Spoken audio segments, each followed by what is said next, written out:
Hi, everybody. Thanks for coming tonight. If you would like to rise and join me in the pledge.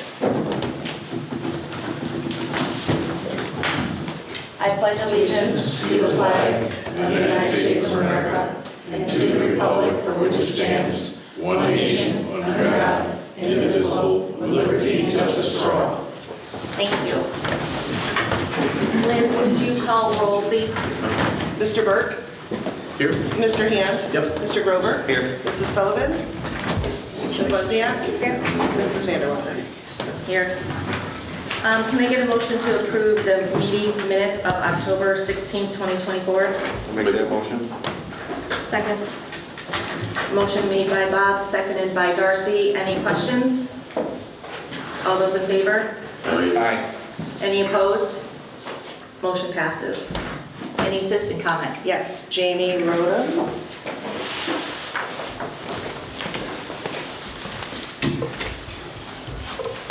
Microphone and everything. Yeah. Okay, I have a handout. It's just a short one. Can you click? Yes. And I also have a copy for all the board members.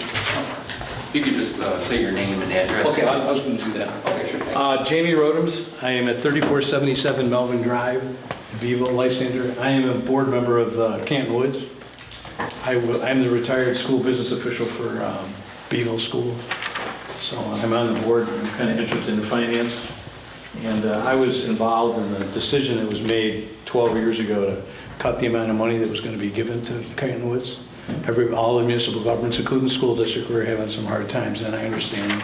But it's been 12 years since any increases occurred, and that sheet gives you kind of a thumbnail sketch of our agreement was that we would pay up to $10,000 of the deficits going forward. So if we had a deficit, we paid out $49,885 exactly since 2013 when this whole process started. Now we're concerned because the village is telling us that our deficits are rising. And it's primarily due to staff turnover and health insurance benefits. So this is kind of out of all of our controls, yours and the board of Canton Woods.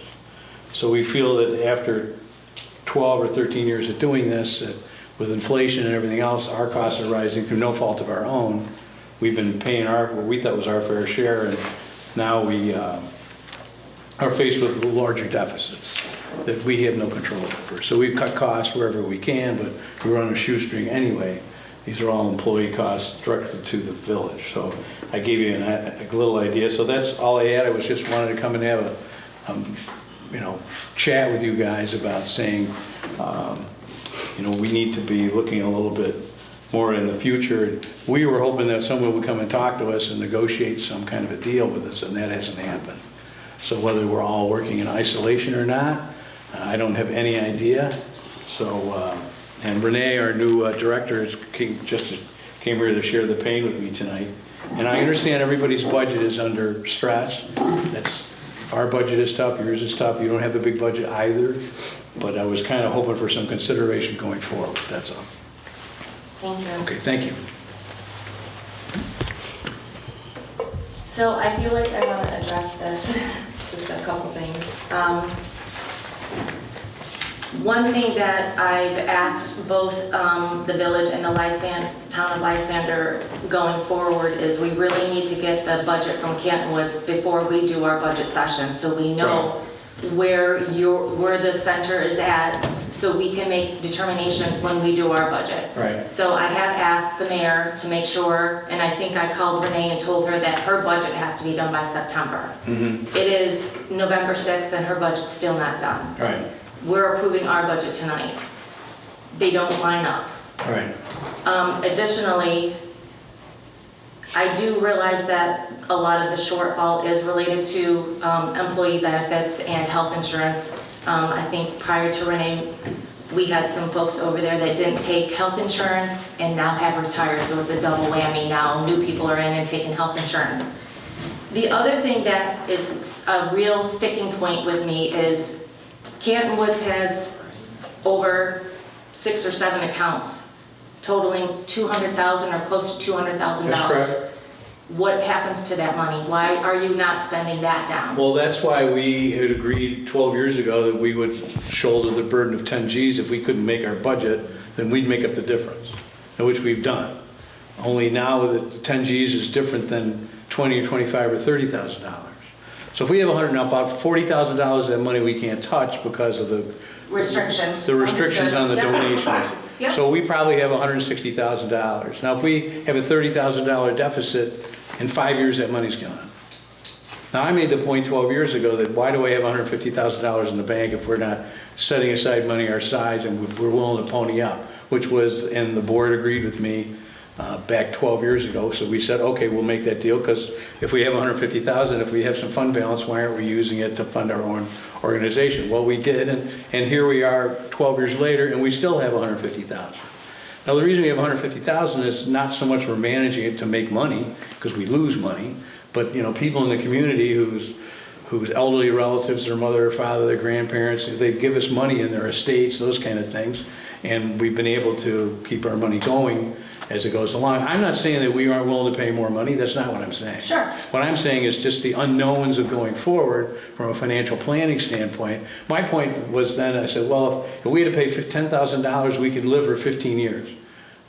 And $150,000 would be gone, and then we'd have to think of some other way to fund Canton Woods. But if we are going to be gone in 5 years, that's a different story. So I think in response to what you just said, if this money wasn't here, I think we would, as a board, look at contributions increased, or just, look at it as a board if this is something we want to increase Right. every year. But because this money sits here, it's hard for us to talk about an increase when this money sits here. Well, it's easy to, that's easy to say sometimes. I don't know how much fund balance you have. I mean, towns. It's not comparing. Well, I'm not, no, fund balance is fund balance. It's regardless of the organization. The school district gets several million. I'm sure you have some money in the bank. It's your savings. It's how you operate, so you don't have to borrow money to run your own business. I don't think that this organization was created to have a fund balance of $200,000. So that's where, and Well, none of us were here when they were founded back in the 50s. I don't have any idea what the idea was. But And I all I'm do saying is want- here we are today, and yes, we have $160,000 that we could spend. I think the board is willing to spend more money, but what happens when the $30,000 a year goes away in 5 years? But the turnover in all these boards has been tremendous. So in 5 years, half of you aren't going to be here. correct. That's why I look at our board of ed. I mean, I've been retired for 3 years. There's not a single person there. Oh, Vic is the only one left out of the 9 that I've ever worked with. So I understand the pressure on public officials and people who get elected, but I just don't think it's fair to make an assumption for us without talking to us that we're going to spend your fund balance for you. I think a broader conversation Yes. with Canton Woods, the village, the towns. I think all of us get together in a room and just hammer it out. I'm not willing, There's- I'm certainly willing to do that, so's the board. I mean, I can't bind the board right now, I don't have that authority, but they would be saying, well, okay, go in and talk about this, and get pre-authorization and make a deal. I don't have a problem with that. I just think the silence, and I've been traveling a lot since I've been retired, and we've been having trouble keeping a treasurer, so that we have our own set of challenges, so. And I don't think that there's a reason for the silence. I mean, no one's come to us and asked us for more Well, money. that's why I'm here today. Okay. Because I'm not getting, I'm just one of these people that says, well, wait a minute, I think it's just a lack of communication. And I do want to point out, as you mentioned with this 14-year analysis, at one point, back in the 2012 and 2013, there was the shift in the contribution. And I want to be clear what the shift in that contribution was. When it was 80,000 and shifted down to 66,950, it was because Canton Woods was awarded a grant to cover one of the salaries for, was it the deputy director or the outreach person? So there wasn't a need for us to still continue at that higher number because they offset it, the county offset it with the grant. We don't have a grant for that position, do we? So There's We a, do have a county contract, and the county contract is for both the neighborhood advisor and the Beetle Express. And the amount of the money that comes for that contract does not cover both of the salaries of those two employees. I think we're in a different place than we were 12 years ago, that's Okay. all. And I just think if I look at, in the grant, maybe you assume the grant is still going on, I don't think we have that grant. So my assumption was, when I look at that, if I'm operating in a vacuum and we're not talking to each other, is that, well, they gave us 80,000, they took it to 66, it's been there for 12 years. What's that tell me? Well, inflation in 10 years has been 40%. Okay, so, and our costs haven't gone up that hard, but now we're getting spanked with the cost that's out of our control. I'm just trying to find some way to extend the life of Canton Woods for another 10 or 12 years without putting a burden on any government. And so you might not be privy, but I think Renee is. 2 weeks ago, I sat down with the mayor and Kevin Rhodes to discuss Canton Woods specifically and the budget. So there were phone calls made to Renee, where's the budget? How can we talk about next year's agreement and what the contribution should be when we don't even have your budget? So that's when we decided that Canton Woods needs to provide that budget by September, so we have that information before we finalize our budget. So we, among the municipalities, have been having this conversation. I apologize if it wasn't communicated to you folks, but we're talking about this. We understand that there's a problem here. All right. Well, I'm not here to cast aspersions, I'm just No, here trying to figure out I'm what's giving you going. information. Okay. That's I'm all. taking it in that vein. I'm not looking to get upset or anything. No, I just no. think that we just got to go forward We're aware. in some more constructive fashion, that's all. If we've screwed up and That's fair. missed a guideline, Yes. I know that the village accountant has been sick, so he and I have been Yes. going round and round trying to do different things, so it's not anybody's really fault, it's just No. where it is. Right. Okay. I think if we move the timing of the budget up for Yes. Canton Woods, it would resolve a lot of the... Okay, I don't disagree. Okay, thank you. All right, thanks, Jamie. No. Thanks for your time.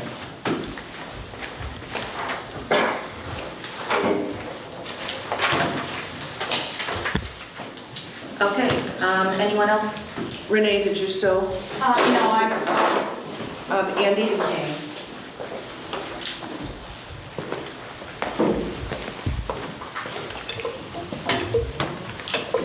Let's see if we can get this to work like that.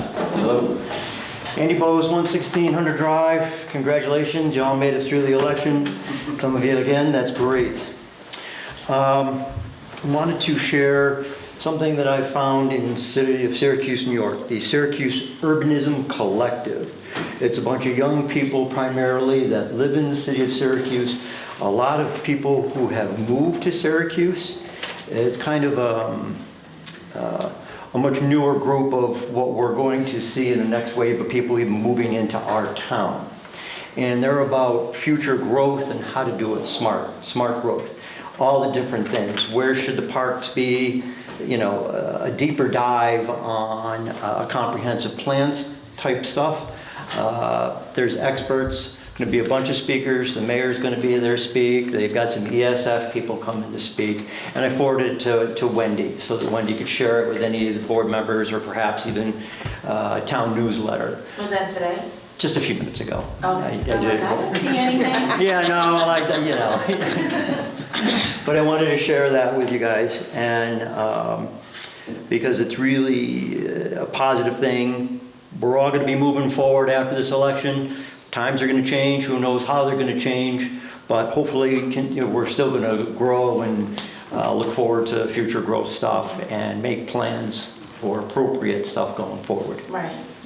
So you must be aware that we're in the process of updating our comprehensive Yeah, land use plan. a little Okay. bit. So Yeah. hopefully that will get kicked off next year, hopefully. Yes. And, we're definitely going to reach out to the public to see who would want to be part of that committee, just like we did for solar, and you were so kind to be part of that. Yep. I think you bring so many great ideas to the board, and I really appreciate you taking an interest in coming to these meetings and sharing your insightful Thank you.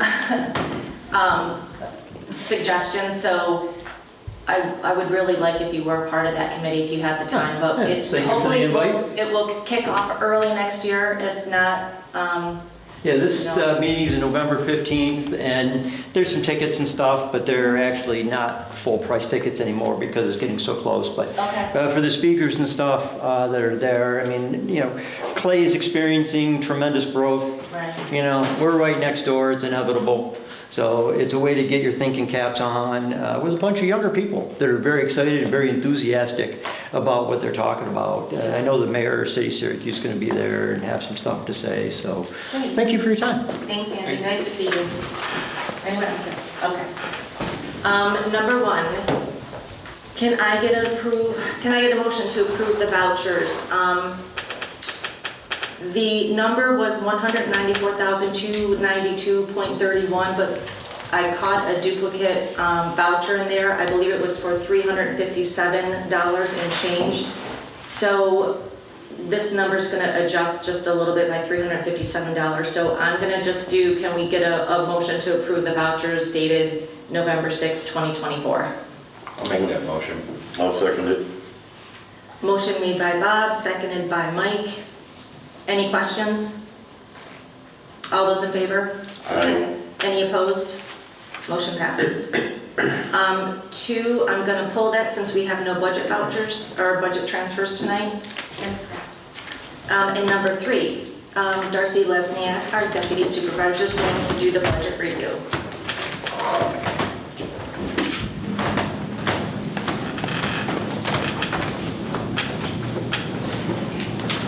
Okay, if you were here last year, this is going to look familiar.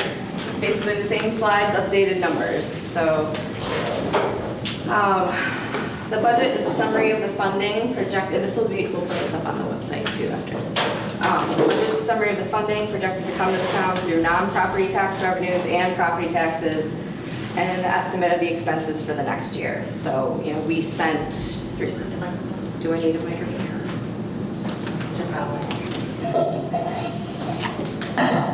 I rarely get accused of not projecting.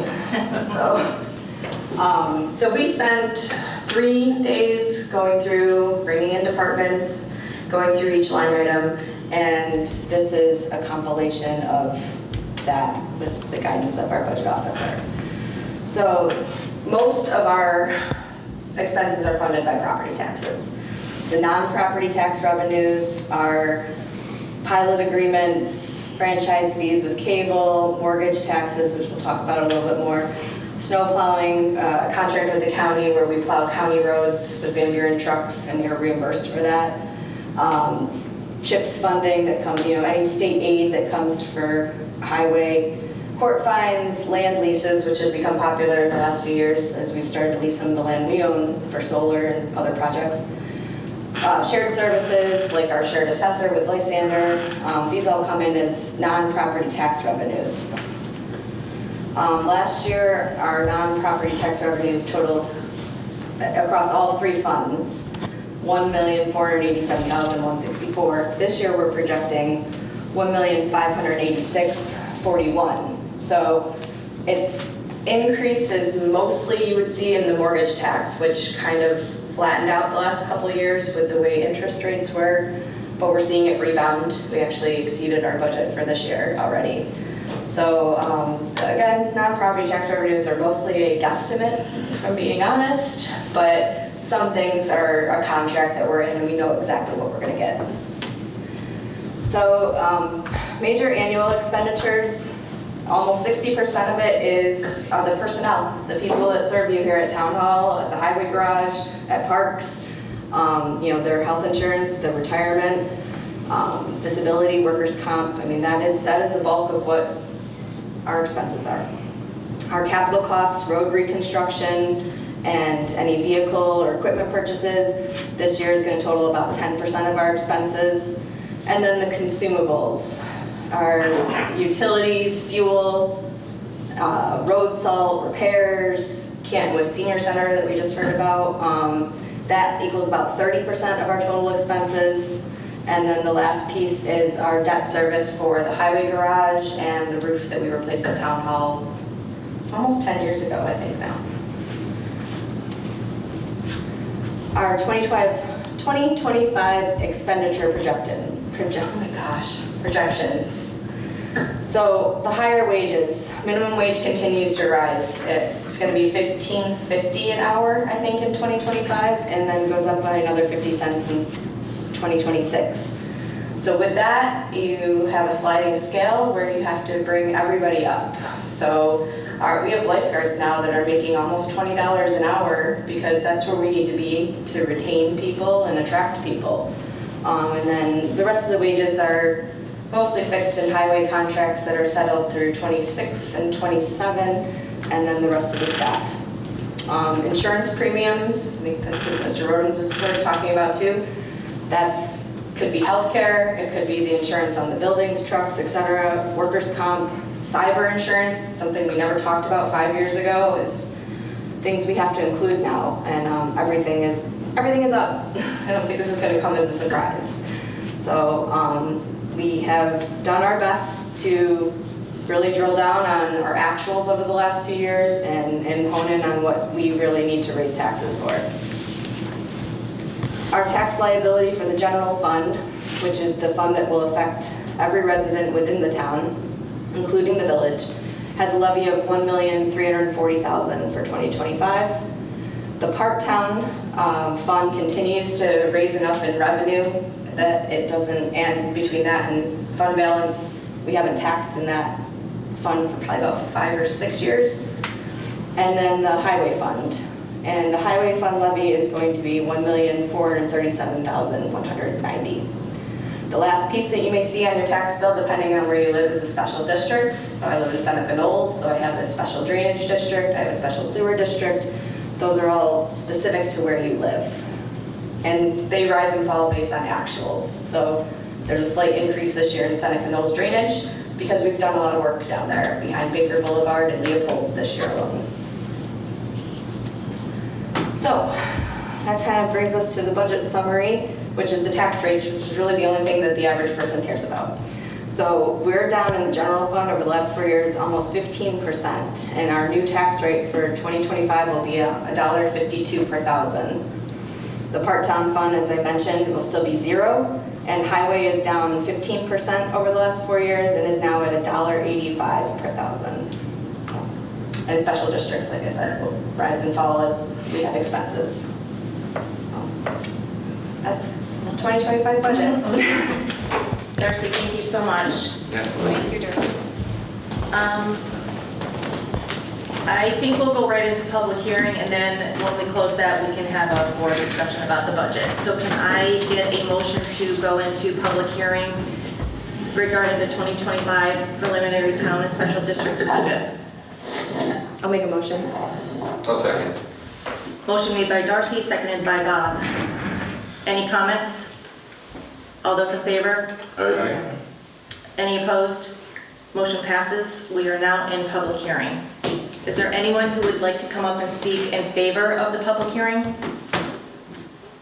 Or in favor of the budget. Oh, sorry, in favor of the budget. Anyone wishing to speak against the budget? Okay. With that being said, can I get a motion to close the public hearing? Make a motion. Second. Motion made by Roger, seconded by Bob.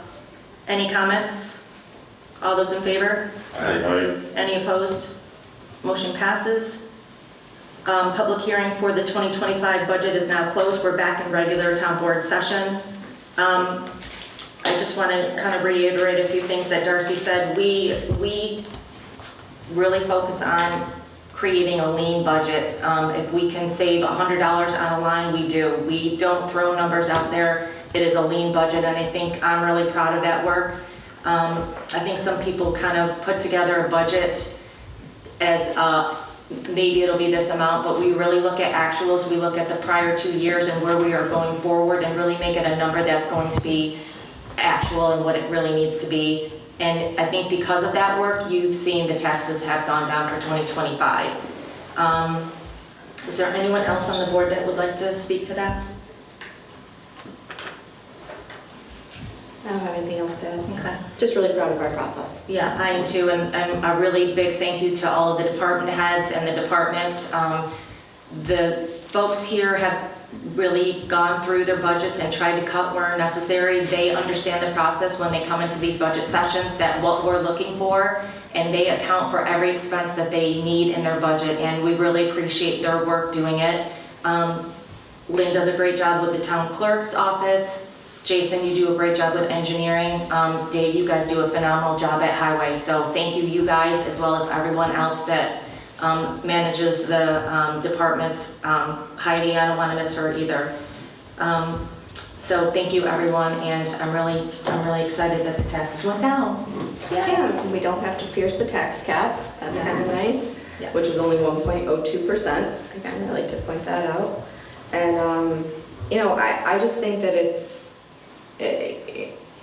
is difficult to deliver a tax decrease when we consistently give our employees rightfully raises annually and the cost and things. So to be able to, at the end, decrease taxes is really nice, to still be able to do all the things we wanted to do too.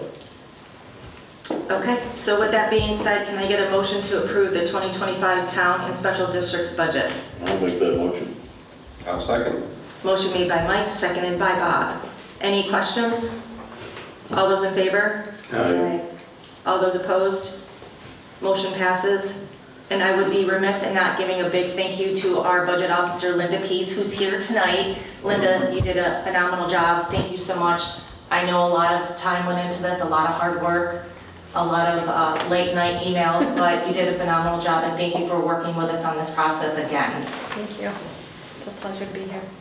Okay, moving on to number 6. Can I get a motion to authorize the supervisor to execute the memorandum of agreement with our union IUOE Local 158S to add the position of full-time deputy code enforcement officer at the rate of $30 an hour?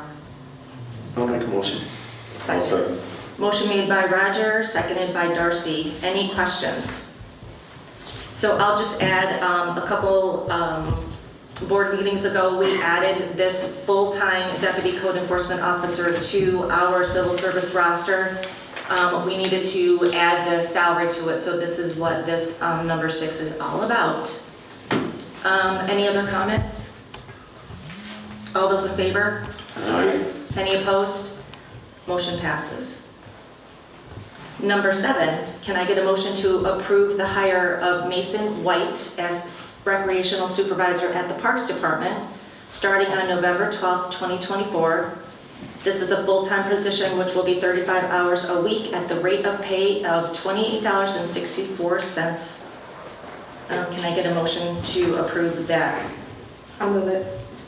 I'll second. Motion made by Darcy, seconded by Roger. Any questions? Any comments, I should say? Welcome, Mason.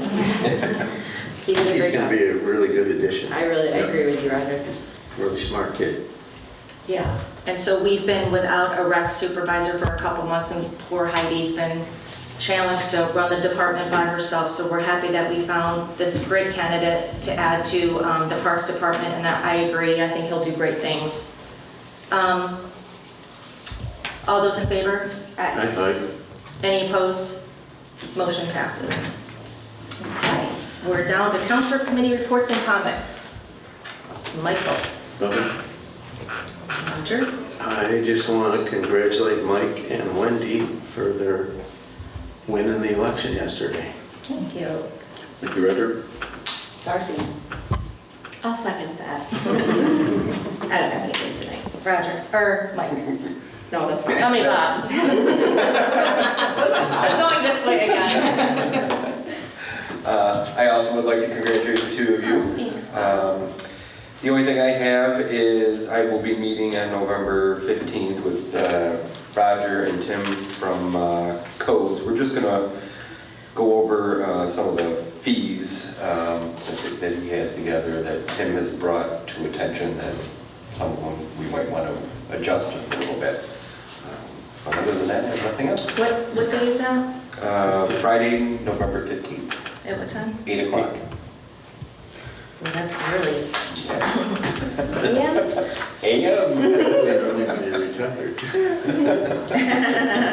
That's good. We need to look at those. Yes. How you guys are.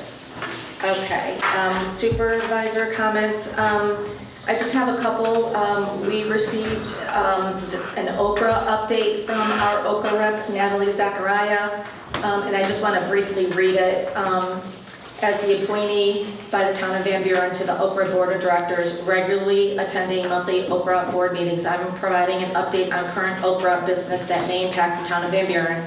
On September 11, 2024, Resolution 2459 was adopted by the Okra Board, authorizing the Okra Executive Director to enter into a contract with Barton Luna Judas Engineers of Syracuse for the permit renewal of Site 31. The brief resolution draft presented to the Okra Board for the September 11th meeting is attached.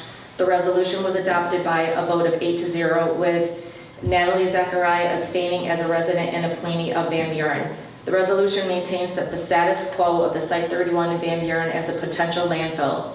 This overall discussion at Okra and from its executive director is that there is no intention at this time of Okra pursuing the physical development of Site 31. The update and further development of Lake Creek continues to be Okra's major long-term project. Other avenues being considered and pursued for increasing waste management needs, including expanding the use of Town of Camillus's existing landfill and preliminary talks with other counties that may lead to future partnerships. Thank you for your attention. So a big thank you for Natalie for this update, and that's good to hear that there's no further expansion or use for that Site 31 landfill property. It's good just to add, just so that no one is concerned, the DEC permitting process expires at some point, has to be renewed. So this isn't fast tracking anything. This is just when the permit expired and now they have to have it reviewed again. So I just didn't want to make it seem like it's something to consider development. It's definitely not. Yeah, it's gonna just stay in the drawer. The other thing that I just wanted to let everyone know is that towns of Van Buren and Lysander in the village of Baldwinsville have come together for a local waterfront revitalization grant. And we're working on a waterfront advisory committee. So the process for this grant is we're going to come together, we're going to work with some consultants, and we're going to find opportunities of how we can use this grant to revitalize the waterfront area that we have here in the village. And I just want to extend a big thank you to Roger and Jesse McMahon, who's on our planning board, as volunteers who will be working on that water advisory committee. This is probably going to be a 2-year process. We're going to meet with some consultants in a couple weeks and do some interviews, and then we're going to pick a consultant that we're going to have work on this grant with us. So I'm going to be mentioning this a lot over the next couple years, but it's a lengthy process and nothing's going to happen soon. But I'm really excited that we're finally kicking this off. And other than that, I will move on to Highway Superintendent comments. Doug Foster is on vacation. Dave, is there anything that you would like to comment on tonight? Just that we're out putting stakes up for the winter, so if anybody sees us putting stakes up, that's a normal process to save your yards. And Okay. if anyone wants them. Yeah, if anybody wants any stakes, Contact Highway. Yeah, contact the highway, and we'll put one up. And then isn't your winter no parking on streets coming up? Yes, November 15th to April 15th. Okay, There's so no on-road parking from 2 a.m. to 6 a.m. Doug is a lot meaner when he says that. He says no one is allowed Yes, to park on the yes. street. So- Please no. You want your road He gets plowed. angrier once it snows, but like the first one's kind of nice, like, yeah, no parking. Halfway through. It's just, But yeah, definitely if anybody wants delineators, they would call them delineators. Yeah. We'll put them up. Okay, super. Engineer, The ball field drainage work is nearly complete up at the park. We've got a couple days more work up there, but water's running out of the fields now, so it's a big movement up there. yay. It's nice if you have the good weather to be able to keep up on it. Yes, absolutely. Good deal, nice to That's hear. great. is that it? That's all. Thank you, Jason. Town attorney comments. Nadine, anything? I have nothing. Okay. All right, with that being said, can I get a motion to adjourn the regular meeting to November 20th, 2024 at 7 p.m.? Make that motion. I'll second. Motion made by Bob, seconded by Roger. Any comments? All those in favor? Aye. Any opposed? Motion passes. Thanks for coming, everyone. Have a good night.